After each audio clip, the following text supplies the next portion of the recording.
Hello student, आज हम कक्षा 9वीं विषय गणित में अध्याय 3 निर्देशांक ज्यामिति चैप्टर के बारे में पढ़ेंगे। इसमें जो समझने वाली चीज़ है वह है कि हमारे पास ग्राफ दिया गया है। ग्राफ के बारे में समझते हैं।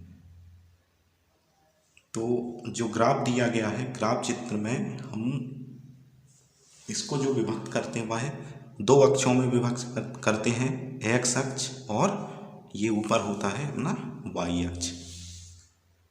और एक्स अक्ष जो है क्षैतिज होता है और वाई अक्ष ऊर्ध्वाधर होता है। इसके अलावा एक्स अक्ष और वाई अक्ष दोनों एक दूसरे के लंबवत होते हैं, मतलब एक दूसरे से 90 अंश का कोण बनाते हैं। और एक्स अक्ष और वाई अक्ष एक दूसरे को जहाँ पे काटते हैं वह उसका मूल बिंदु कहलाता है। यहाँ पे एक्स अक्ष का मान भी शून्य होगा और वाई अक्ष का मान भी शून्य होगा। इसके अलावा हम वह मूल बिंदु से क्षैतिज में दाएं पक्ष में चलते हैं तो वहाँ पे जो एक्स अक्ष का मान है वह धनात्मक होता है और बाएं पक्ष में चलते हैं तो एक्स अक्ष का मान ऋणात्मक होता है। जैसे यहाँ एक्स अक्ष के दाईं ओर देखेंगे तो देख रहे हैं हम कि प्रत्येक 1 सेंटीमीटर में उसका मान 1, 2, 3, 4, 5 होता जा रहा है और बीच में 0 से लेकर 1 के बीच में 10 मिलीमीटर भी खंडों में यह विभक्त है। इसी प्रकार जब हम मूल बिंदु से क्षैतिज में बाईं तरफ जाते हैं तो प्रत्येक 1 सेंटीमीटर में उसका मान ऋण 1, ऋण 2, ऋण 3, ऋण 4, ऋण 5, ऋण 6 होता जाता है। इसी प्रकार जब हम मूल बिंदु से ऊर्ध्वाधर ऊपर की ओर जाते हैं, मतलब वाई अक्ष की ओर जाते हैं, तब यह प्रत्येक सेंटीमीटर में इसका मान धनात्मक, जैसे 1, 2, 3, 4, 5, 6, और जब नीचे आते हैं तो उसका मान ऋणात्मक, ऋण 1, ऋण 2, ऋण 3, ऋण 4 ऐसा होता जाता है। इस प्रकार यह जो ग्राफ है एक्स अक्ष और वाई अक्ष के बीच में 4 खंडों में विभक्त होता है। उन्हें हम चतुर्थांश कहते हैं। जैसे ये पहला खंड है, इसको हम कहते हैं प्रथम चतुर्थांश। प्रथम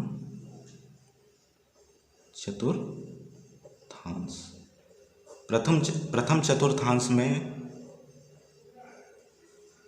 यहाँ पे एक्स अक्ष का मान और वाई अक्ष का मान रहता है। तो चूंकि प्रथम चतुर्थांश में देखेंगे एक्स अक्ष का मान धनात्मक है और वाई अक्ष का मान भी धनात्मक है यहाँ, इसलिए सभी मान जो हैं पॉजिटिव होंगे। इसी प्रकार हम द्वितीय चतुर्थांश की बात करें, द्वितीय चतुर्थांश, तो यहाँ पे देखेंगे द्वितीय चतुर्थांश में x का मान ऋणात्मक होता है और y का मान ये धनात्मक होता है। और आगे हम देखें यहाँ पे यह है तृतीय चतुर्थांश।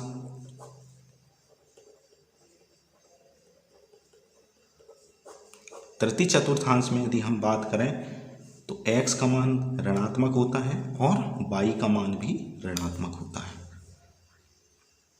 इसी प्रकार हम चौथे खंड की बात करें तो यह होता है चतुर्थ चतुर्थांश। इसमें जो है हम देखते हैं x का मान जो है धनात्मक होता है और y का मान ऋणात्मक होता है। इस प्रकार से हम इस ग्राफ को x अक्ष और y अक्ष के बीच में 4 चतुर्थांश में बांट सकते हैं। इसी के आधार पर हम कार्तीय पद्धति में इनका निरूपण करते हैं।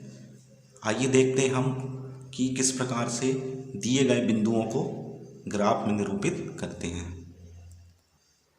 प्रश्नावली 3.2 का प्रश्न दूसरा देखते हैं। इसमें हमें दिया गया है कि आकृति 3.14 देखकर निम्नलिखित को लिखिए। तो b के निर्देशांक लिखना है हमको।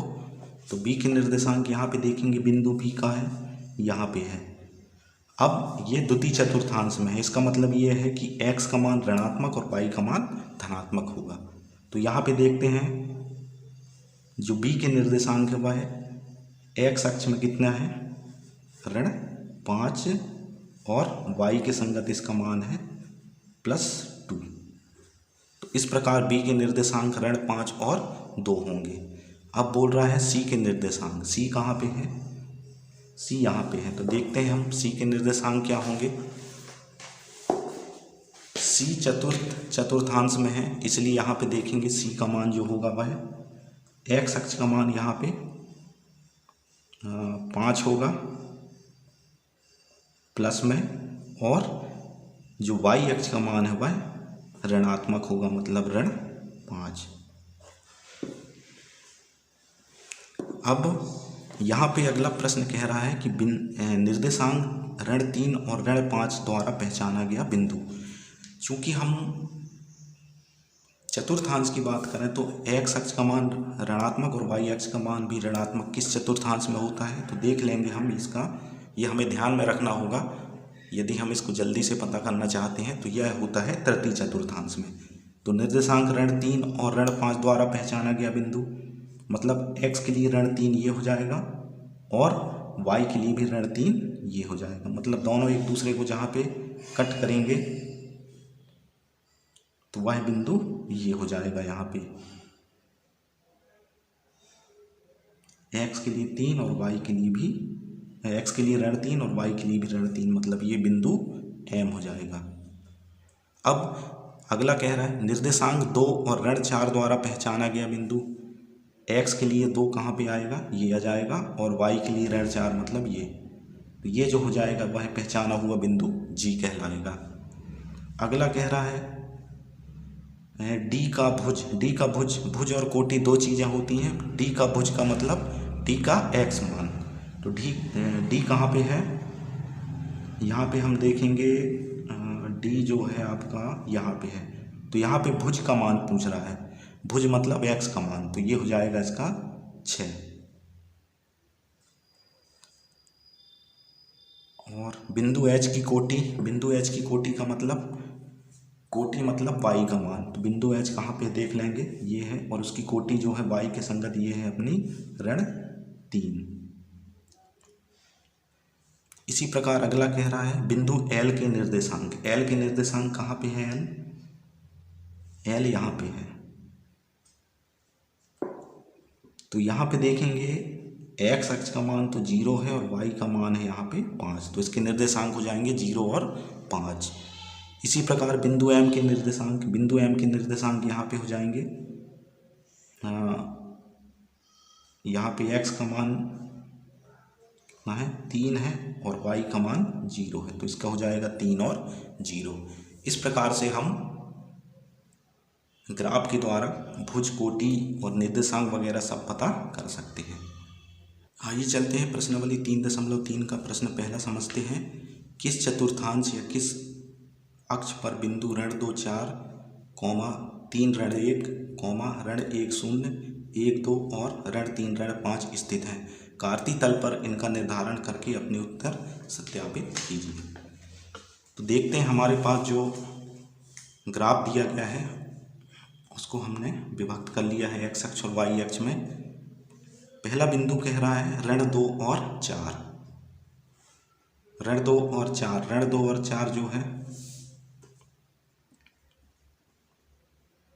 मतलब x बराबर ऋण 2 और y बराबर है 4। x बराबर ऋण 2 यहाँ पे आ जाएगा और y बराबर 4 ये आ जाएगा, मतलब इसका निर्धारण जो होगा वह इस प्रकार से होगा।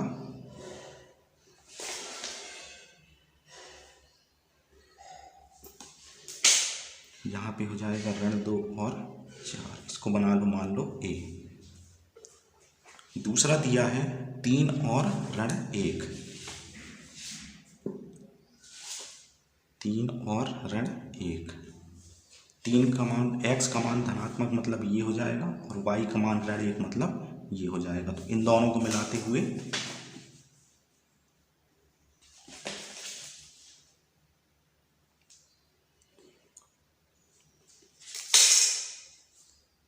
इसको मान लो b, 3 और ऋण 1।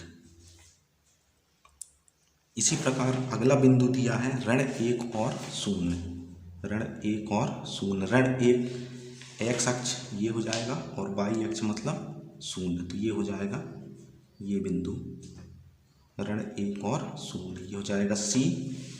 अगला दिया है 1 और 2, 1 और 2, x अक्ष का मान 1, और वाई एक्स का मान 2, मतलब ये।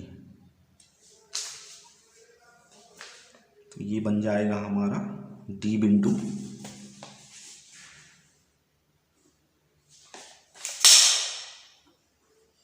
एक्स का मान 1, वाई एक्स का मान 2। अगला है ऋण 3 और ऋण 5। तो चूंकि दोनों ऋणात्मक मान है इसलिए तीसरे चतुर्थांश मतलब तृतीय चतुर्थांश में होंगे। तो एक्स का मान ऋण 3 ये हो जाएगा और वाई का मान ऋण 5 मतलब ये हो जाएगा।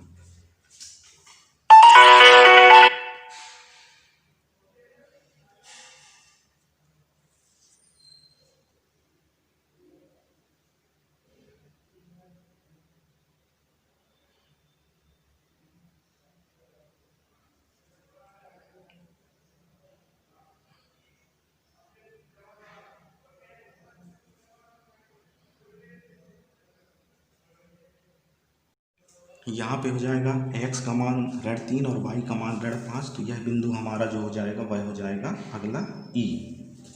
इसके निर्देशांक होंगे ऋण 3 और ऋण 5। E ऋण 3 और ऋण 5। इस प्रकार से हम ग्राफ को निरूपित कर सकते हैं। धन्यवाद।